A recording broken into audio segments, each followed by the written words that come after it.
শুভ দুপুর বন্ধুরা, তোমরা যে যেখানে আছো আশা করছি অনেক ভালো আছো। তা আমাদের এখানে আজকে হচ্ছে অধিবাস, তা আমি জল সাইতে যাব, সেই জন্য মেহেন্দি পড়ছি। তা তোমাদের সঙ্গে একটু শেয়ার করলাম।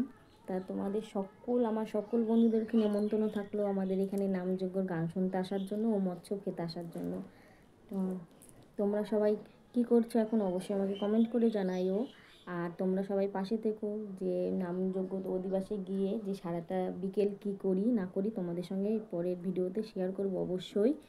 আর আমার মেহেন্দিটা কেমন দিয়ে হচ্ছে, তাড়াতাড়ি করে বেশি ভালো দিতে পারছি না, বেশি সময় নেই হাতে, তাও একটু অল্পর মধ্যে দেওয়ার চেষ্টা করছি যে একটু দিই। কালকে যেহেতু ডাক্তার দেখাতে গিয়েছিলাম, সেই জন্য রাত্রিরে মেহেন্দি দিতে পারিনি। আর এই নামযজ্ঞটা তো একবারই আসে বছরে, তাই না? তাই সেই জন্য যাবো না ভাবছিলাম, তবু একটু না গেলে মনা কানবে, সেই জন্য একটু যাব। আর ভিডিওটা কেমন হয়েছে অবশ্যই কমেন্ট করে জানাই। Tata, bye bye.